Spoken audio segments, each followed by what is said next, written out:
No, I've done a little bit of it, but it's not my forte. Oh, it was a nightmare, actually,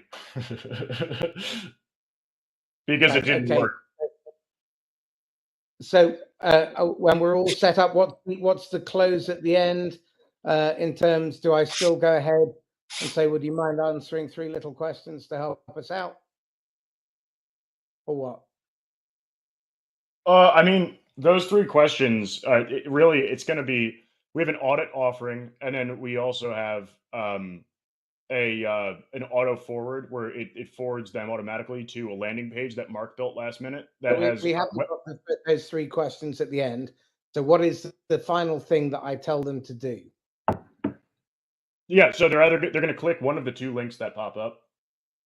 So they can request a demo, or they can request an audit with us. And then I would also ask them, think about the value you learned today. And then after this webinar concludes, you will be forwarded to a webinar feedback form to tell us how much you liked it, what you learned, and your general overall experience, or if you have any questions, yada, yada. Right. Okay. Yep. Okay. And then conclusion. So summarize. And then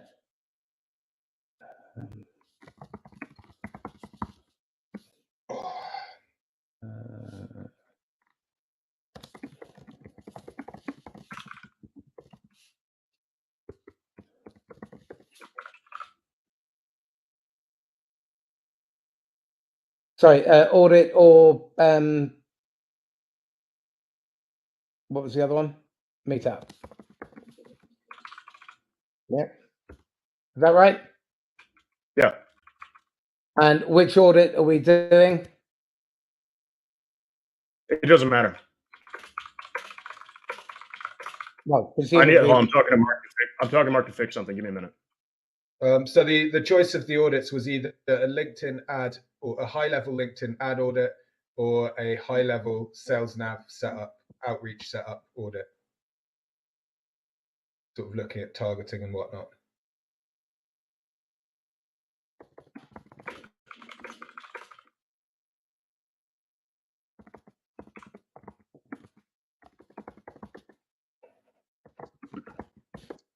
Okay. Or meetup. Phone call. Okay. And okay.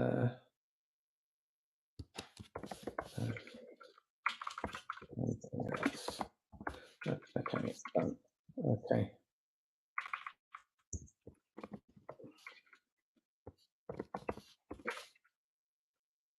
Right. Oh.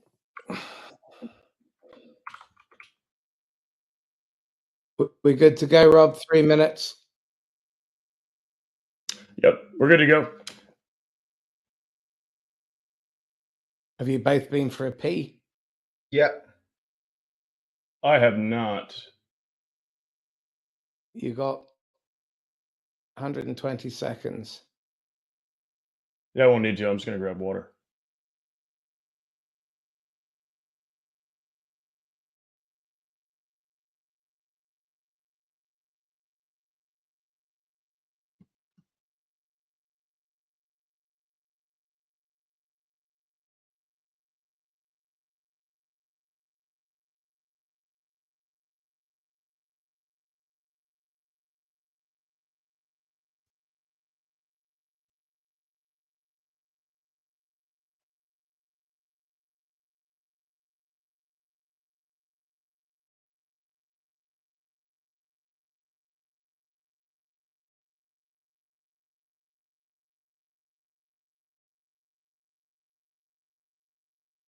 And should we be going on air now, given that it's 2 minutes to? Yep.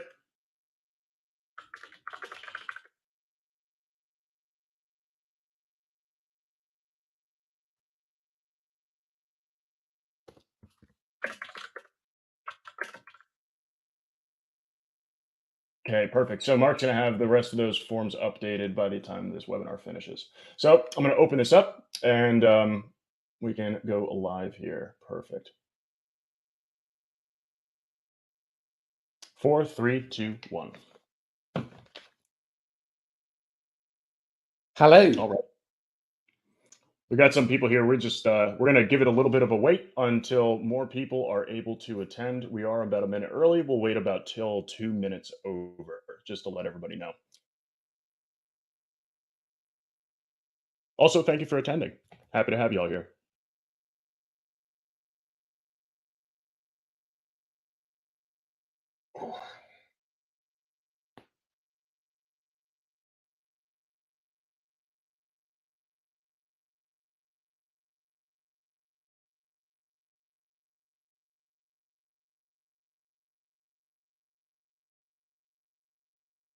Well, instead of sitting in silence, Jake, how was your day today, man?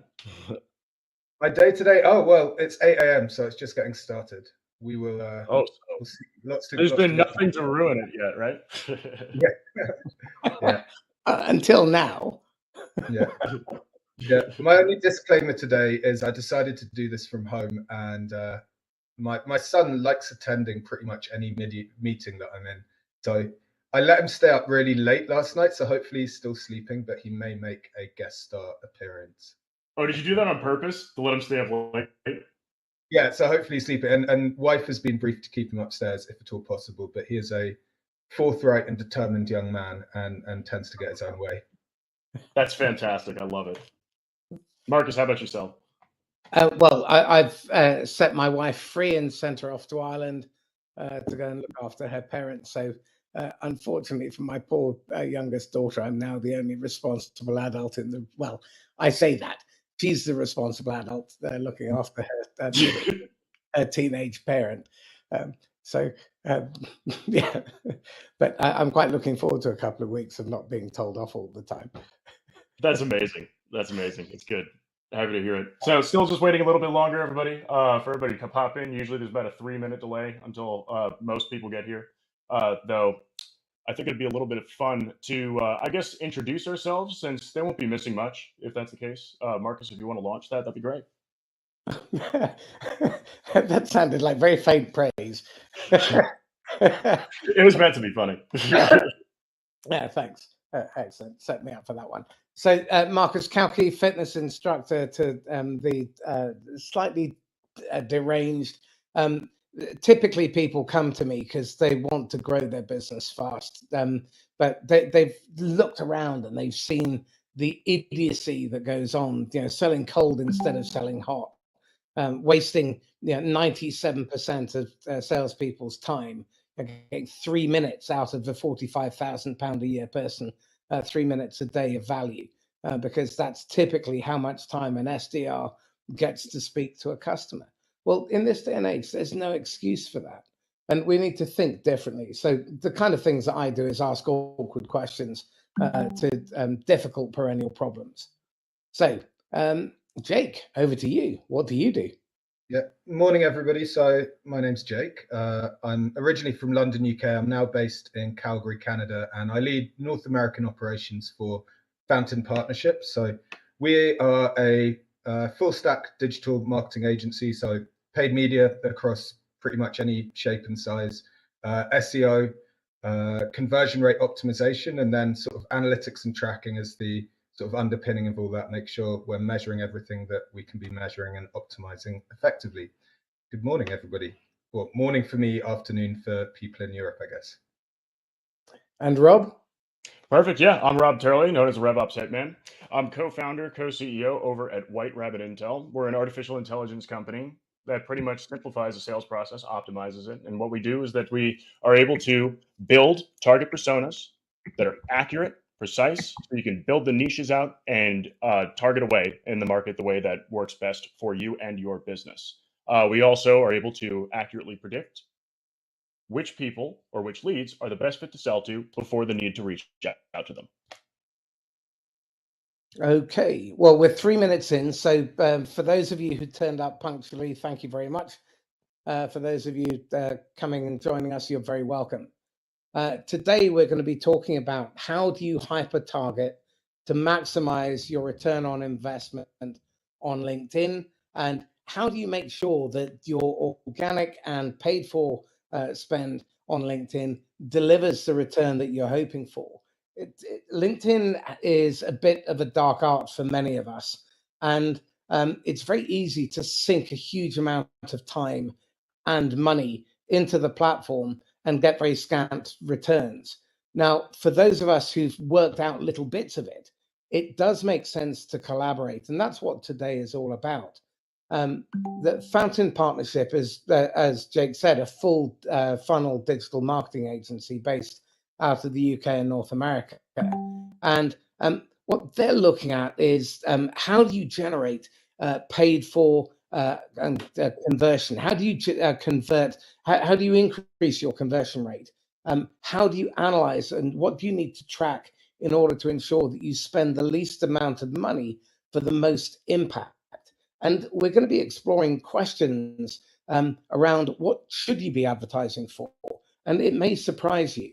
And Rob runs White Rabbit. He's co-founder there, and it's an AI company that allows you to accurately target your market.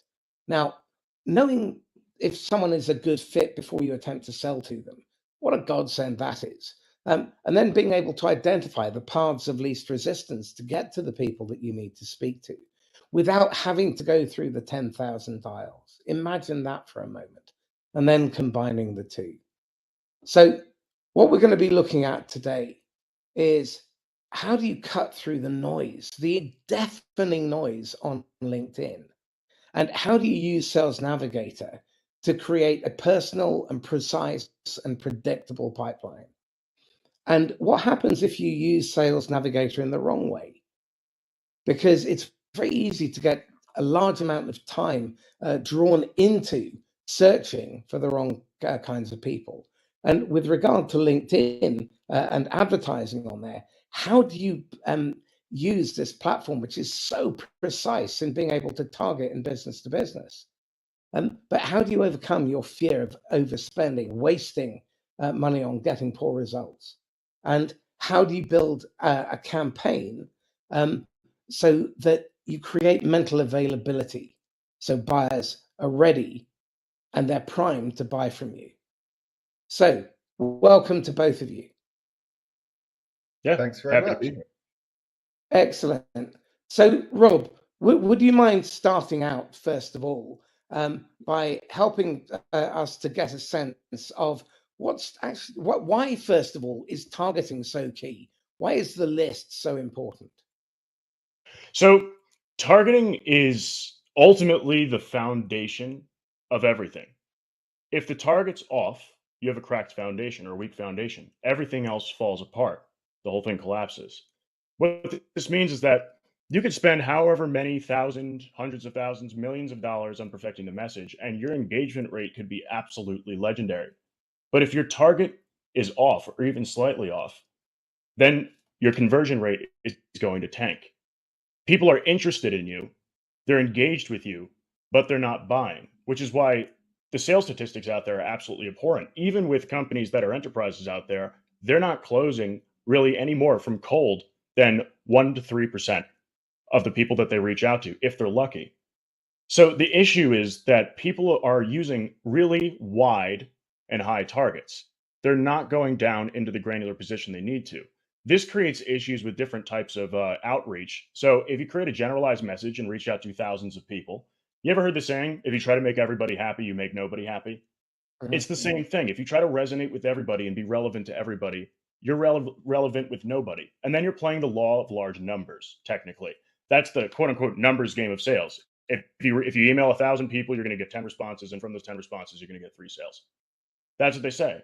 It's just a numbers game. But if you get to the level of specificity that you need to in order to be successful, it's a whole different story. It's a different game where if you know precisely who you should be reaching out to and build segmented lists so you can have your messaging sequencing or your outreach going a very specific direction toward and to resonate with those individual types of people, you're going to be way better off. Right, but Rob, that's all well and good, but how on earth do you do that? I mean, that sounds like quite an involved and detailed process. So we get to cheat a little bit over at White Rabbit because we built an engine that's literally able to project these targets in a couple of minutes rather than trying to figure out for months and months, guess and check, guess and check. So if I share my screen, I'll show you the difference between a general target that people do, since they go really wide and high instead of deep and narrow. So let me pull this up real quick and I'll show you something. So the difference between the traditional target and our target, and other companies build targets similar to us in different ways, such as Gartner and so on. But the traditional is about 5 to 10 target categories. Salespeople usually hover around 5, and then marketers usually hover around 10. The regular traditional categories are going to be age, gender, job title, industry, region, company size, something similar of that archetype, right? So I'm going to give a real life example. You're looking for software CEOs, software CROs in the United States at SaaS companies, specifically fintech, that are between the size of 200 to 5,000. That's a fit. That's your persona. A lot of people would say the same thing, but if you look in their CRM, everybody's virtually a copy and paste of one another. On paper, they look the same. It's all CROs of these types of companies in your CRM that work in SaaS. How come then you've only converted 1% of them? That means that's not your ideal persona or not your ideal customer.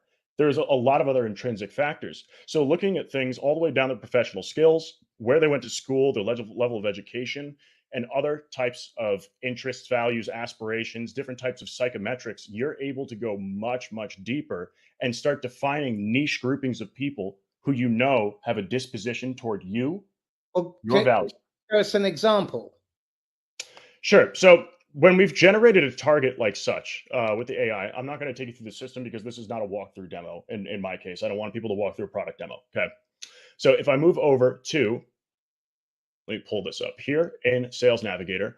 What I've done is that, so Jake and I have built a persona together with the AI targeting to show you guys exactly what it is that we can create when we get to this level of specificity. Now, the general target, since usually there are multiple different aspects that the AI is able to find, you would usually niche these down. But to match Jake here, what we're doing is that we are excluding, and again, you should exclude in LinkedIn Sales Nav. Why? Because there's a failure rate built into it, and you want to remove them. If you showed some of these, even though you only have these selected and you don't have these excluded, it will pop up with extras that don't actually fit. So it's very safe to do such. Moving forward, so what I've done is created this list of 18,000 people with all these different criteria. For marketing, that's okay. We can get more specific. For sales, that's not all that great. We want to get more specific. For example, the company headcount often indicates pain universally based off of the operational status of the company. So we'd want to focus on one of these at a time to speak to the pain that they're currently feeling. So 501 to 1,000, let's stick with that. This is more so for a sales team to be using. And then the marketing team, on the other hand, can be applying their effort on this side too, which Jake will get into in a minute. We brought this down to 4,000, right? We want to ensure that if our sales team is using LinkedIn, that they're able to reach out and they're going to be active on LinkedIn. So what you would do is that, okay, I want to see that they've posted on LinkedIn in the past 30 days. So this will bring down the list as well. We're still at 1.5K, which is quite a large list. So we want to get more specific than that. If we want to ensure that it's easier to connect on LinkedIn, we would have our second degree connections and get rid of the third degree. So they know someone who knows someone. It's a much easier outreach method, right? But if we're looking at this, you could see that you can remove contact people, which is a new feature. And you could look at if people are already a part of your saved accounts. If you're trying to get net new leads, you're not trying to generate leads in the accounts that you already have. So if you have saved company accounts and lists in your LinkedIn, you can exclude them. And check this out. Out of the people who work at my account saved, what I've done is I've gotten it down another 500 people. And then we want to focus more so on people who I have an opportunity to connect with, not third degree. If I've understood it correctly, at a marketing level, we want to get awareness and we want to warm people up so that when they are moving from passive to active looking, then we are already on their radar and we've got coverage within their account. Meanwhile, what you're doing is you're taking that big list and you're helping sales then pinpoint specific micro segments that they can then reach out to. Is that correct? That's correct. And what we're doing too is we're going after computer software and IT and services, but we want to have a different language cadence for each of them. So we'd focus on computer software first, worry about IT and services later as a separate lead list. So by doing so, we've shaved this down to 350 results. Okay, so in effect, what you're now doing is creating micro audiences within your total addressable market. Is that right? That is correct. So specificity on the company headcount to speak to the pain, specificity on the industry, keeping it only one to speak the language, and then also the job functions. What we would want to do is focus on just a few of these at a time that are related to each other with the same type of language that you use, which is sales, business development, because they're essentially the similar. So talk me through the different ways you can now use this micro data, if you like, or these micro segments for marketing and for sales, because I'm conscious I want to bring Jake into the conversation as well. Absolutely. So Jake, I'll pass this to you so that everybody can see how this all threads together. But I'll finish on one point, is that what you're doing is that you are focusing your language, your outreach, and everything toward one direction to create a separate sequencing cadence. And it's going to be the types of individuals your marketing team is currently targeting as well. So Jake, that's your cue. I will pass it to you. Let me stop sharing my screen here. Okay. No worries at all. So Marcus, go ahead, mate. Go ahead. I was going to say, what would you like to comment on what we've talked about so far? I mean, we can segue into your piece. Yeah, of course. No worries. So I think you know, this for the sales piece. I think obviously, like my LinkedIn inbox, I'm sure everybody's is cluttered with people basically having conversations with themselves. They're like, "Hey, Jake, would you like to look at this? Hey, like, hi," and then they follow up, and then they follow up, and it's like, you know, I don't really have time. I've been a salesperson. I'm a marketing person now. I'd like to follow up and say, look, I'm not interested or vaguely interested or whatever. I just don't have time. So there are all these people, you know, having these sort of just completely autonomous conversations in my various inboxes. And so I think the specificity that Rob was talking about is extremely important of breaking down, like, you know, when you can look at, okay, you can use the white rabbit data to not only focus down your persona, but also get an indication of how open or how well that conversation with your user might go. That's gold. The marketing and advertising side of things is a little bit different because, you know, some of the audience may or may not be familiar with LinkedIn ads, but the minimum audience size you can run an ad to on LinkedIn because of personnel data, because of privacy, is 300 people. But with 300 people, that actually doesn't have a lot of juice, right? Because if you think about, you know, the average click-through rate on an impression, you know, on an impression is about 0.5%. So really, if you're running, you know, let's say you give them a frequency of 4 impressions a month, so you're getting 1,200 impressions a month. That might be 6 clicks. It's not really, like, that's not enough. So you do need to have bigger audiences. So where on the sales side you're breaking down to very specific audiences, really what you should be aiming for on the advertising side is category reach. And what the advertising should be doing is priming your audience as well as possible for that sales outreach, which should be personalized, which should be thought through, which should be strategic, and should be highly segmented. Now, what you don't want to do is advertise to absolutely everybody. LinkedIn is very clever at making you waste your money. Basically, you know, they're you know, a publicly traded corporation. They're owned by Microsoft now. Like, they have an incentive to profit maximize. Unfortunately, they do this a lot, and this is where I see nearly every LinkedIn ad account that I look at is wasting money in one way or the other. And you know, Microsoft or LinkedIn are gladly laughing their way to the bank. So what we ought to be doing is going, right, what is our target audience? You know, maybe it's a few thousand people. Like, it needs to be tight. It needs to be looking at those initial parameters that Rob outlined, but then grouping them together so you've got a big enough audience to have an effective campaign on LinkedIn. So you want it to be big enough, but at the same time, you need to trim all the fat. So I'm going to share my screen and I'm going to show you guys, guys and girls, 5 different ways that the initial things that I look at that are the most common areas that I see people wasting money on LinkedIn ads. And there's settings like, unfortunately, what LinkedIn does is it basically sets these campaign settings in your campaigns out of the box to basically make you waste your money. And every ad platform does this. I'm calling out LinkedIn specifically because it's what we're talking about.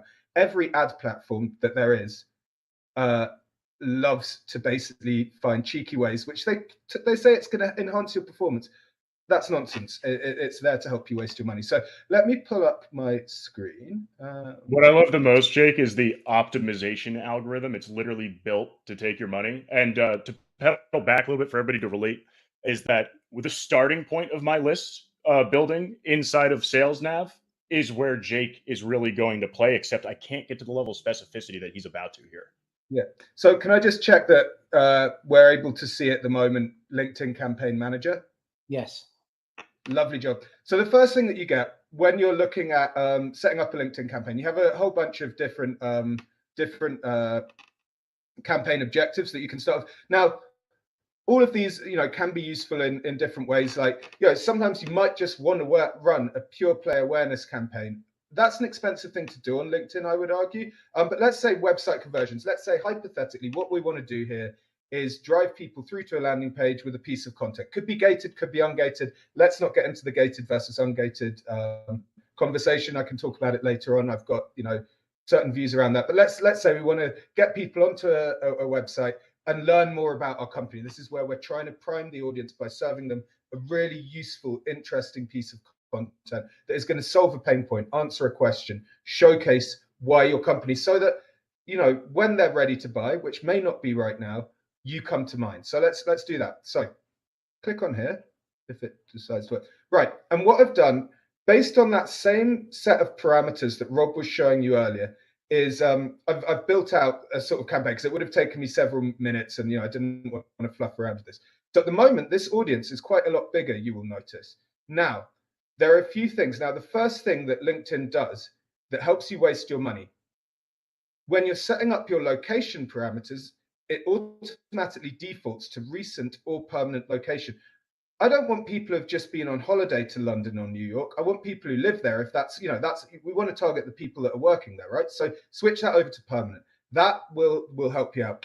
The next piece is they will automatically, as we're putting together these parameters. So what I've got here is a list based on we'd put together a target persona, and based on all of the parameters that White Rabbit had spat out for this sort of, we're trying to target senior marketing and sales professionals at software and IT companies. So we'd looked at member interests here. And these would be both in terms of sort of general topics or news that they're interested in, so technology, marketing, advertising, as well as specifically what kind of products are they interested in. We've got some firmographic details, so same ones, between 200 and about 5,000 employees. What job function are these people in, business development or marketing? Now, what I've done here is, what LinkedIn does is automatically defaults all of the Boolean searches to ORs, which isn't very specific. What we want is people who have all of these parameters combined, not some of them. So I just did what I those who do not understand what Boolean searches and OR means. Yeah, Boolean logic is, so when you're saying, hey, I want to find somebody who is at a company size of 200 to 5,000 and is in business development or marketing and is between the ages of 25 to 54. And now that means that the person you're targeting has all of those features. When you say or, it's somebody who's in BD or marketing, or they work in, they could be either, which means that you're broadening rather than making more specific the target. Thank you. So, and look at this number up here. So what we've got at the moment is I've put the BD or company software. Now, what I'm going to do is change this to and it then brings it back down to 7,500 people, which is, that's quite a nice number for an ad campaign. If you go back to those numbers of, let's serve somebody 4 to 6 impressions a month, and then you'll get through a click-through rate. The problem with such small, or going much smaller, which you can do, and I've seen success with doing, is that you need to keep on updating your creative and content. Depending on how you're doing that, that can obviously become quite expensive. So I'm moving on. I'm going to show you guys a couple of other areas that LinkedIn also loves to waste your money. The first one is this, and I don't know, is the audience expansion. Always disenable audience expansion. What we're talking about here is advertising and selling to an extremely small and well-defined group of people. All of the ad platforms do this. They have an audience expansion thing of some kind, which is where you go, okay, LinkedIn, okay, ad platform, here's the people I want to find, but also, can you find some people a little bit like that as well? I don't want LinkedIn, I want to define that myself. I don't want LinkedIn to try and figure it out for me. and like you will nearly always see wasted spend, and you'll see people creep in that are outside of that tightly defined persona. So those are the first three areas that LinkedIn ads loves to waste your money. Quick question, Jake, if you don't mind, is that when we're getting this specific, why is it so important to be able to have a granular target that you know for a fact that is calibrated to ensure that it's successful? And are there dangers to getting that specific without one? Well, the problem is when, okay, so, let's think about LinkedIn ads for a sec. And if you're familiar at all with different types of ad platforms and how they work, like when you're looking at paid search, now for B2B, which is what we're talking about really, the cost per click can be quite high. It can be even higher than on LinkedIn. LinkedIn's well known for having like quite high cost per click. Like if you're a personal injury lawyer in New York, you're looking at $200-300 a click, right? Let alone the $15-20 you might pay on LinkedIn. But what you're always going to have is the intent, because somebody is Googling, you're showing an ad for what they've Googled, and then if you've got a good ad, they may well click on it and then convert.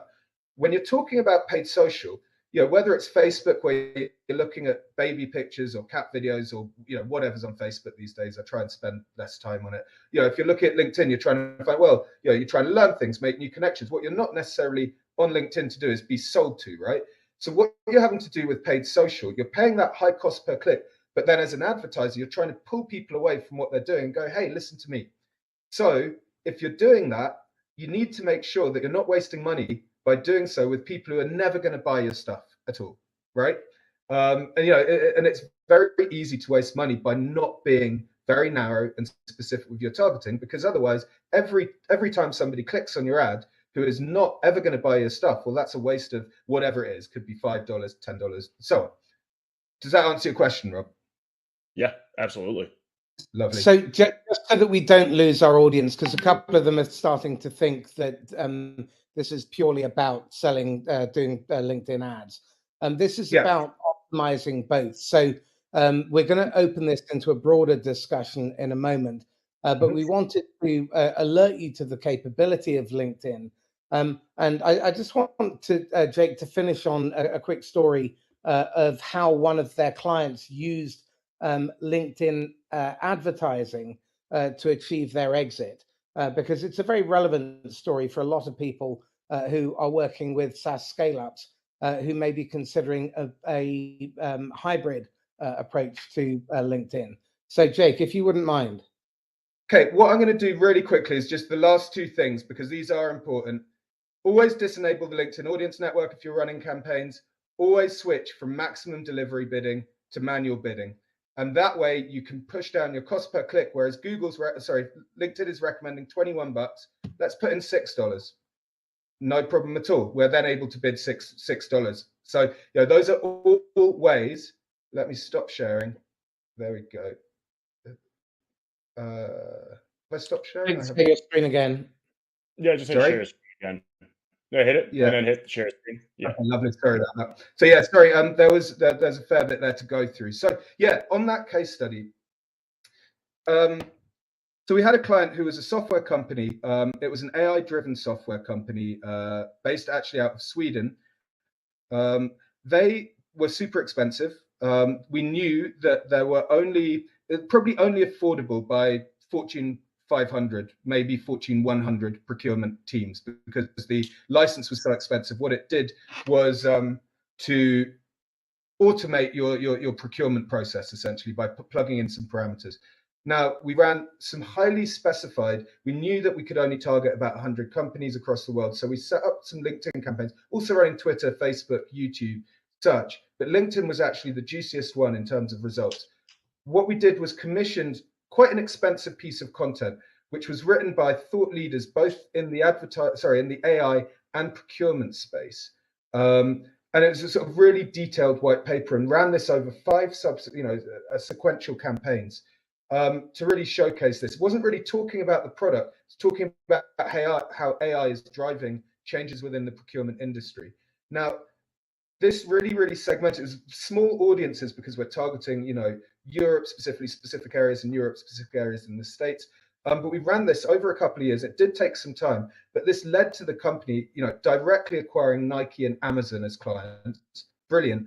and eventually led to their acquisition for, I think in terms of USD, probably 65 million, which was great. I mean, I'm still friends with the CEO to this day. Like, he's a happy puppy. So anyway, look, I know I've gone on a bit. I will shut up again. If you don't mind butting in here, is that I'd like to say that to thread the two together, when people are running LinkedIn ads or marketing, like Jake is showing here, in a segmented way for a higher effectiveness rate, you want to ensure that your salespeople are targeting similar, if not the same people.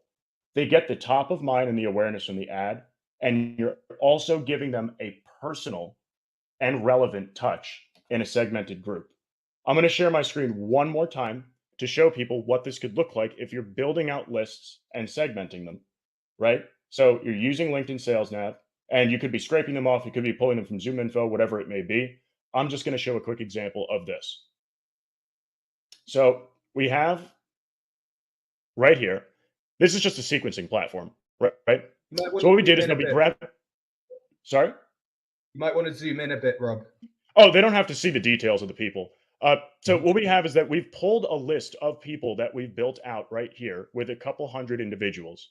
What we've done is we built sequences and cadences around it. But to show the point is that with these different campaigns, what we're doing is that we're getting this high level of specificity. This baby wants to load for me. Is that we are grabbing different campaigns for different people. So splitting it up, marketing department, management directors, VPs, different cadence. Biz dev department, CXO, partner. These are all active campaign users specifically for a campaign that we're doing. Marketing agencies, 201 to 500, biz dev and marketing, right? Down here, FP and WRI, joint target persona niche. This is the one that we just built together, 487 people here. What we've done is that we've created it into a niche persona, but this is going to be a separate persona from, let's say, this right here.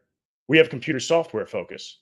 If we don't want to focus on computer software, we want to focus on IT and services, we're going to swap that.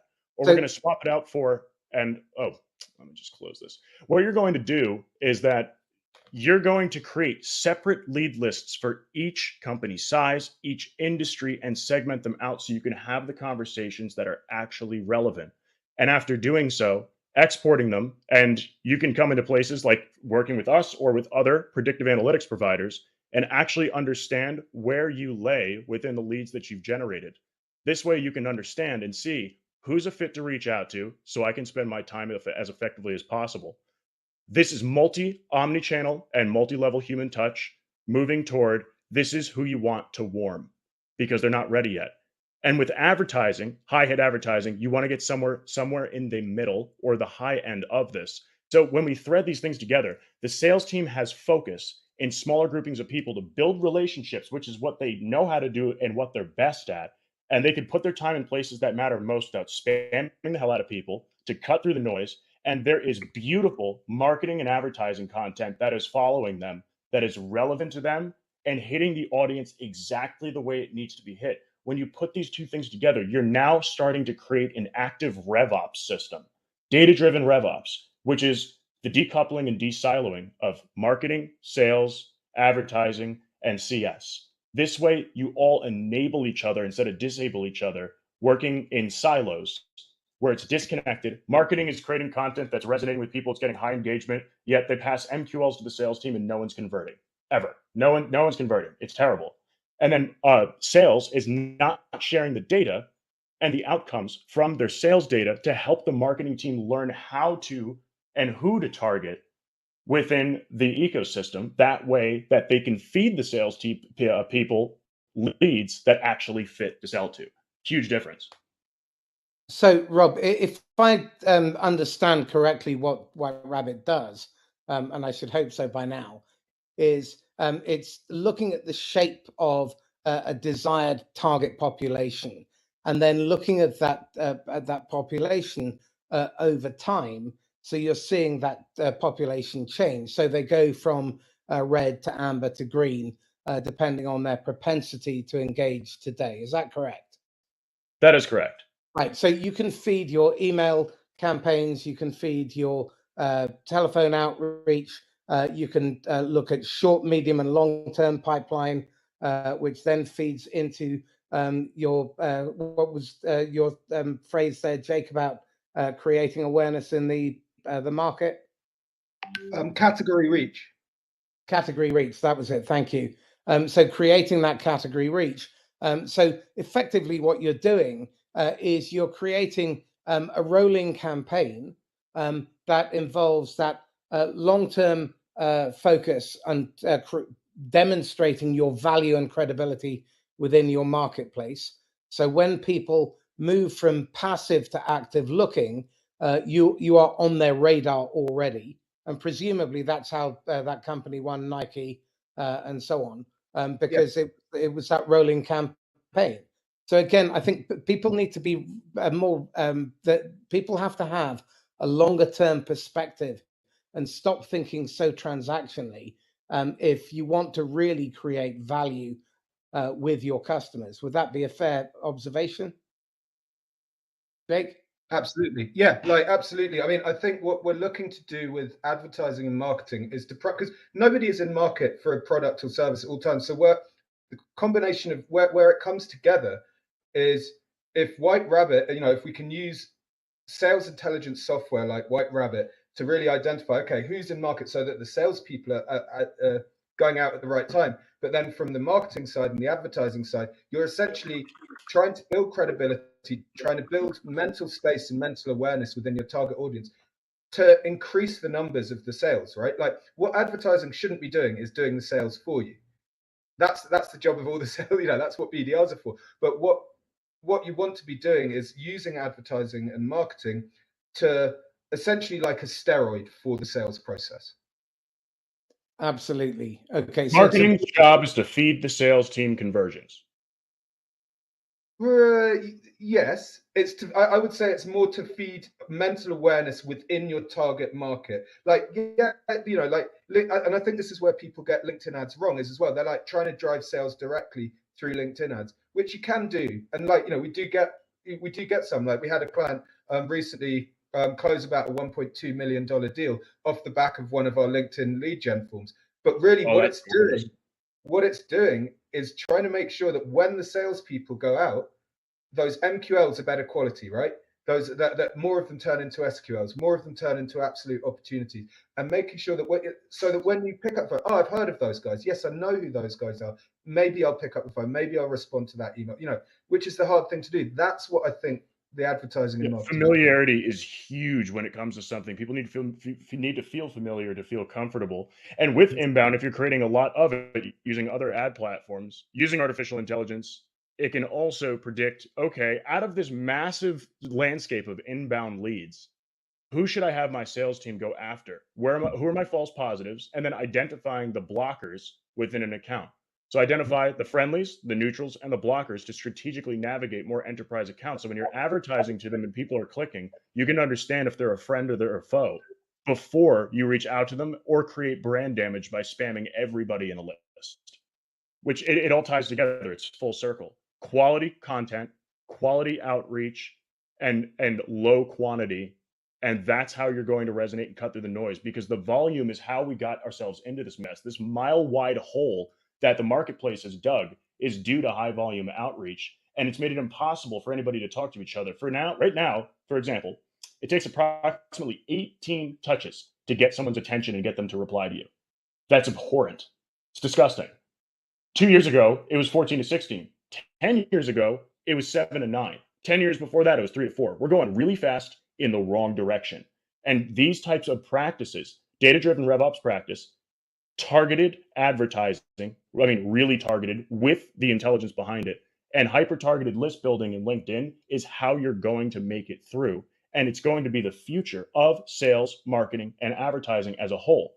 If people don't start catching on to this, they're going to fall behind real fast and land flat on their face, because it's going at such a wild upward trajectory of ineffective outreach automations and people not listening to each other, that if you don't get personal and truly relevant and provide the value, similar to that white paper you're talking about, Jake, where you had all those industry experts do it, that's a very dry piece of content. But if you get it in front of the right person, that is everything they need to make a decision. And it's everything they need to start looking at you and taking you seriously. Is that the goal of creating awareness is to create demand, and it's to create trust and build a one-way relationship. Salespeople are there to make that connection, create the rapport between the individuals, because people buy from the people that they know, like, and trust, period. Companies do not buy from companies. Just because it's a software company that works in the US between 200 500 does not mean it's a fit. There's no one at that company who would want to buy from you. I think there's a really important point here, because in that know, like, trust equation, people have to trust you and before they buy. They don't have to like you, as most of my clients will attest. And yeah, the grim reality is that far too many people are spending time trying to get people to like them. Actually, they have to be comfortable with you. And that's one of the things that I really hit me with White Rabbit, is what we're looking for is there a possibility of a decent human to human connection, because at the end of the day, people buy your products and your services. They may buy in committees within corporations, but ultimately it's those people. And one of the challenges that I see far too many organizations or the traps they fall into is they spend far too little time in the preparation because they're in a hurry, and more haste, less speed seems to be the byline. We seem to have traded effectiveness for this myth of efficiency. Just being able to do more and be noisier is not making things better. So the idea behind that, Marcus, is that everybody thinks if I double my emails, double my cold call, double my ad spend, double everything, that it's going to double the result. But really, it's just adding to the pile of problems, and it's a cumulative issue to make it less and less effective. Statistically, you could see that happening. But what you're saying is that this illusion of volume, efficiency, being efficient does not mean you're effective. If you're trying to run, let's say, a 5K, you're trying to run a 5K, that's the goal, that's the objective. You need to make it to the end of the finish line. That's great. You're an amazing runner. You're really good. You can run for a long period of time, but you're starting on a treadmill and everybody else is running on the street. You're never going to make it. You're just running really fast in the same place. Hiram Stratton just made a very, very relevant point, which is know, trust, and ready. And this is the key, because unless your content and your outreach is timely, relevant, and valuable, it's just going to go off their radar very, very quickly. And that relevance is really important. That readiness piece is key. And so knowing when people are moving from passive to active looking is vital, but also choreographing your content and your advertising to make sure that that all coincides. Because, and Jake, I would love your take on how you use LinkedIn ads to drive the middle of the funnel, because that seems to be the most neglected and the most important part of the whole damn thing. Yeah, and I think that's a really, really good question. I think one thing that's really, really important is tying your messaging together. Now, Rob made the really good point earlier on about for effective outreach, and I was watching Simon's comments here as well about, like, okay, automation, and, like, all of us now have got such a spidey sense for automated messages coming into our chat. So you need to have at the bottom end of the funnel very, very specific, if possible, human to human outreach. The middle of the funnel. So if we've gone from, okay, we've run some advertising and we've done this really, really beautiful creative. I'm starting to note on LinkedIn, if you are looking at creative or you're ever commissioning that, use brighter colors. Try not to use staged photos of people. Like, that's where LinkedIn is basically all blue. Use orange, use yellow, use red. They will just stick out a little bit more. So you've captured the attention a little bit. Right. Well, how do we turn our target audience, how do we segment that down a little bit more and sort of start to address the consideration piece? There's all kinds of ways, and this is a really good question. And LinkedIn are actually doing quite a lot about this as well. So there's new ad formats coming through, like things like document ads. So what you can actually do, that white paper that we served to the software company, they were called trade extensions. It was Cooper that ended up buying them, the Silicon Valley procurement giant. We had this really, really nice paper. It was on a landing page. It was a really well designed landing page. It converted well. It was gated content. Now what you can do, though, is run ads where you're actually just pushing your documents as the ad itself, which is really, really interesting. If you think you're not then pulling people out of LinkedIn, come and look at my landing page and buy my stuff. It's more like it's increasing the consideration, but within the LinkedIn platform, showing your really, really good content there. Now, one thing that I think is really important to point out here is at that consideration stage. We've got brand awareness, nice looking ads, well targeted at the top. The consideration piece is more talking about, maybe that's an adjustment in content. It's more product specific. But I think there are so many times, nearly every time that I download a white paper or download a piece of content on LinkedIn, it's just underwhelming. It's stuff that I already knew. Like the ones that actually really, really interest me is where somebody's put some thought into it. Like that was where I think the piece of content that Trade Expansions did, it was like 5 figures to get that done. And I'm not saying you need to spend that, but that to have something really, really quality takes it away from being like, from a salesperson's point of view, oh, look, this prospect has just downloaded our extremely mediocre white paper, and now I'm going to contact them and they're just going to ignore me. And then it takes them to, hey, this company is actually talking about something that's really interesting and solves a problem for me and is extremely useful. And actually, I might pay attention to the person. That's kind of what you want to do, I think, at the middle of the funnel, if that makes sense. The other thing I'll say is tying all of it together creatively. So in terms of your, and this is where branding, messaging, like this is where this stuff is important.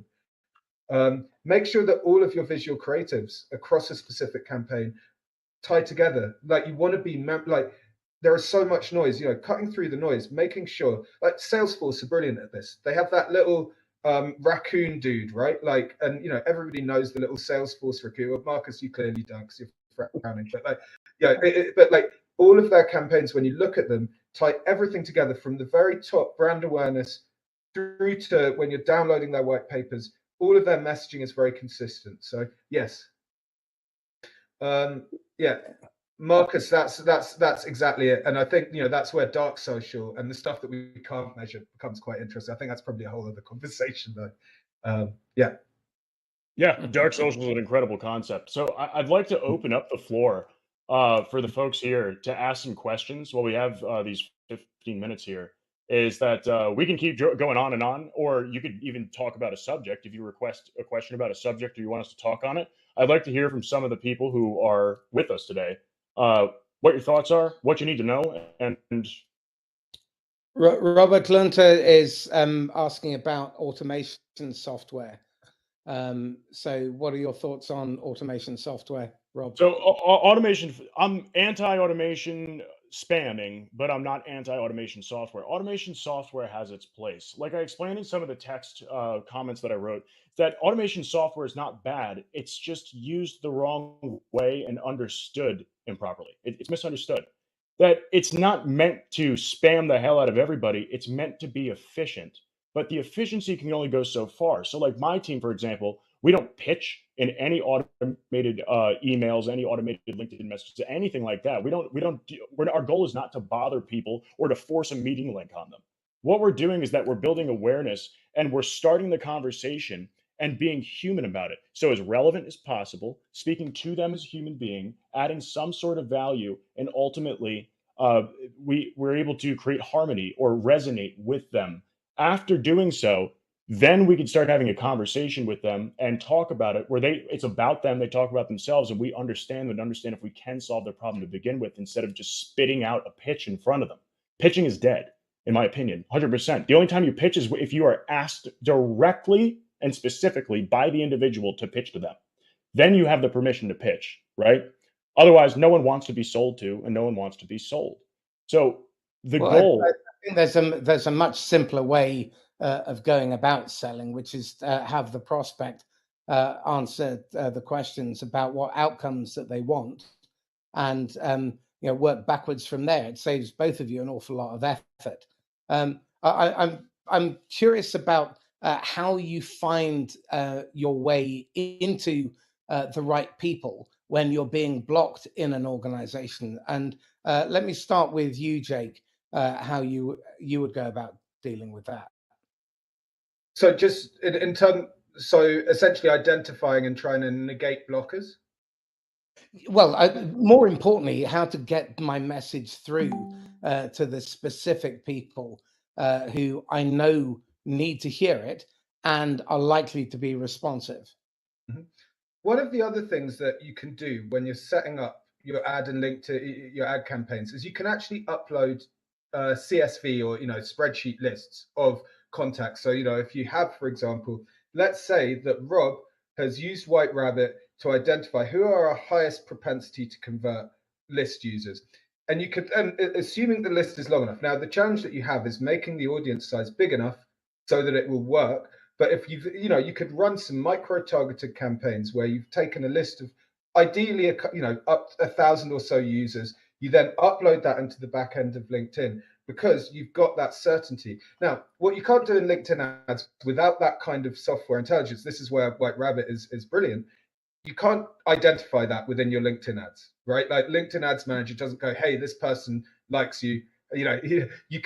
What you can do is maximize the probability of them wanting to engage with you by using great content, by using great creative, by using effective targeting, all of this stuff that we've discussed. And our system does not increase, like if someone doesn't reply to an email, if someone doesn't respond to a LinkedIn message just because they don't log in, if they don't pick up cold calls, our AI has no control over that. They could be the best fit in the world, but they will not respond, not guaranteed. That's where Jake comes in.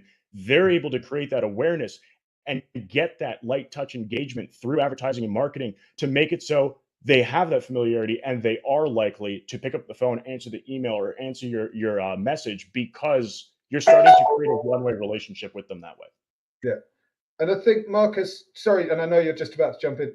What we can never do, as Rob said, you can never, like with that, I say this to my clients quite a lot. I can't hack into somebody's computer and force them to click on a ad and then download a thing. Like, you can't do it. What you can do at every stage of the funnel is maximize the probability of the next step happening. And if you do this in a coherent fashion across the full funnel, that's where this all works best. Okay, excellent. Look, for those of you who need to jump off soon, if you guys would like to request a demo, a button's appeared in the top right-hand side of your screen. The link's right there. And then we'll also have, if you'd like, an audit button appear right after this, because I know people are asking about demos of the platform right now. Go ahead and click. I'm going to replace it with the other one. That way we can, Jake and I can deliver an audit. That audit is going to be comprehensive. You can get both of ours together and we can work together to do something truly incredible, or you can get them separately as well, depending on what you're looking for. Okay. So just a very quick question then. I obviously have a particular bias towards collaborative selling and partnerships and strategic alliances. And I'm really interested in your take on how you can use this to build your partnership or your ecosystem's presence and drive conversation so that everybody benefits. So Rob, let's start with you on this. Oh, sorry, I was putting in a chat message. Is that you wanted to know what exactly? Well, Jake, can you kick off? So this is sort of tying everything together in a coherent fashion, yeah, right? And but particularly around how do you use this to drive the conversation for your partnerships, for your partners, for your ecosystem, so that you're creating more value by bringing all of you together, working, supporting each other, co-elevating each other's content. Mm-hmm. And I think that's a really, really excellent point. And this is where, I mean, one thing that we actually run, I mean, this is going to sort of sound it's a little bit meta, but like something that we'll often run for clients is exactly a webinar like this, a co-branded webinar whereby you're actually talking about how you work together and like looking at sort of those, if we understand our persona, we understand what their problems are, that is really, really critical. But then we understand, for me as an agency lead, I'm always looking to go, right, okay, I'm solving this problem for my client. What are the other problems they have? Where else are things going wrong? And who else can I bring in that is going to help my stuff work better? And that really, really ties into how messaging works, understanding your client persona. And, if we've got this granular understanding of how our audience works, well, we know what's going wrong with them, if you see what I mean. We know where they've got headaches, and we know where they're stressing about stuff and not getting to sleep at 3 a.m. And if we can understand that, and even if it's not us who can solve that, but what we'll often do in terms of advertising, this is that sort of middle of funnel consideration piece that we did, is maybe it's not a white paper, maybe it's a co-branded webinar to sort of talk about how different products and different services work together. Those kinds of things, I think, is where you get that that cross-pollination, I guess. Really interesting. So, Rob, same question. How can you use the technology and use AI to help you get to speak to the right people and get the conversations going so that your partners and your ecosystem all benefit? Well, it's all about understanding where you fit and who you fit with. That's really the goal of this entire thing, right? The whole point of why we're here today is that we want to understand how to properly leverage tools such as LinkedIn Sales Nav, and that would also include like Zoom Info or Cognizant or any of the lead database providers. Is we have this abundance of data. We're not lacking any data. Data is easy to get. Leads are easy to get. Good leads are easy to get too. What defines a good lead? The contact information and their place of work / name is correct. Period. That's a lead. It did its job. It's about how we take action on it. Data actionability is one of the largest lacking things right now, which is why we do this spray and pray, high efficiency, low effectiveness approach, because we don't know who's going to buy. We don't know who's going to resonate. And by creating these hyper-targeted processes, using a data-driven approach for both advertising, like Jake does, to be able to create much smaller segments, you lower the cost of CPC, you increase the success rate, and you're able to drive more value into a network that your sales team can sell to. The goal is to thread together and to intertwine all revenue functions, hence RevOps, within a business.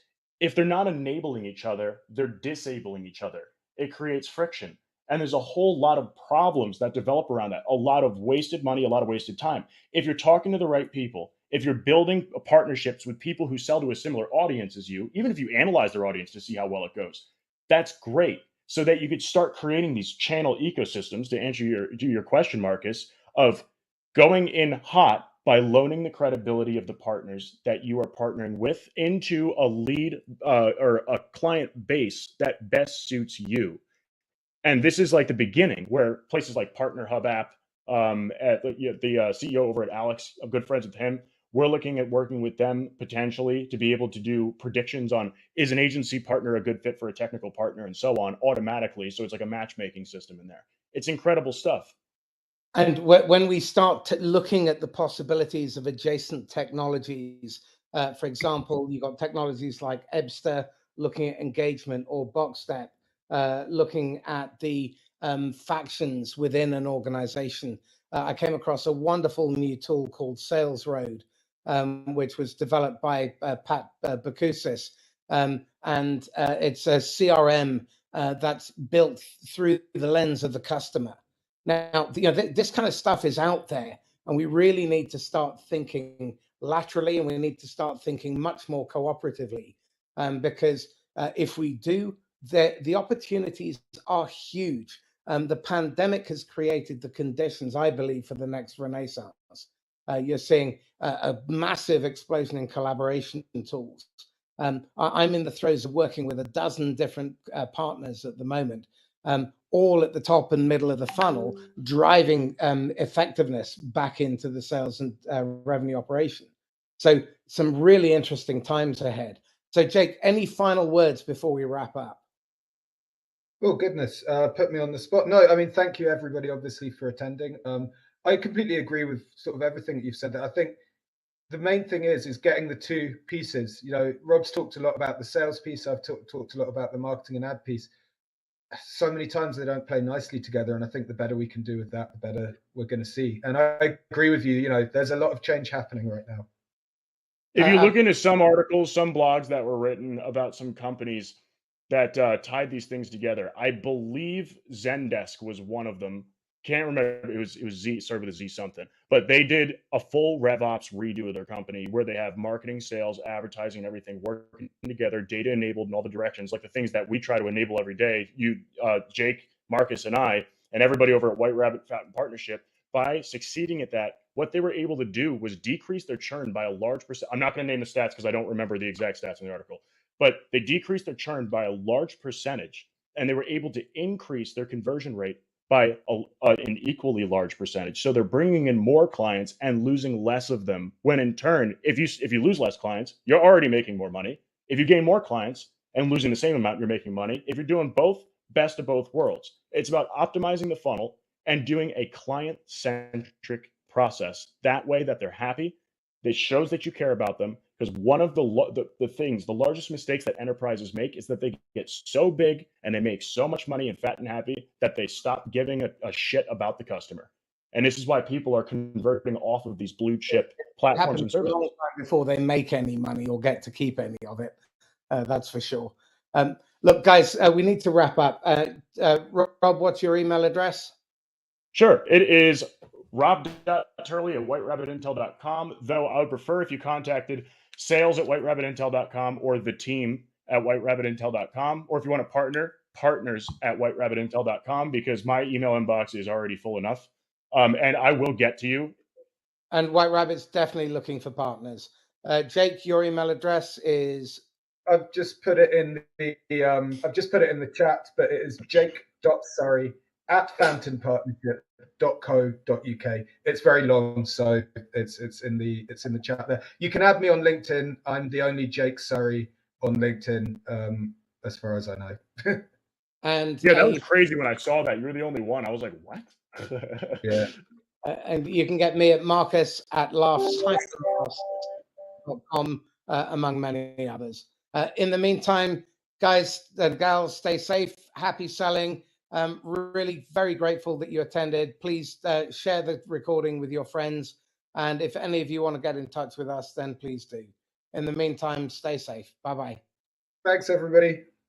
Oh, and LinkedIn is the best place to reach me, by the way, anybody who's still sitting here. So LinkedIn, same thing with Marcus, and I think Jake as well. So feel free to reach out. Happy to connect. And if anybody wants to go on a podcast, I am looking for more guests. So if you are an expert or a disruptor in your space, check out Down the Rabbit Hole podcast on Spotify. Just type in Down the Rabbit Hole, Rob Turley. It'll pop up everywhere. If it's your cup of tea, it's very organic and it's very unstructured. So I think you'd like it.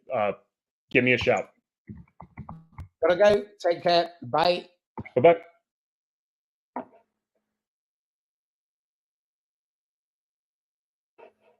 Cool.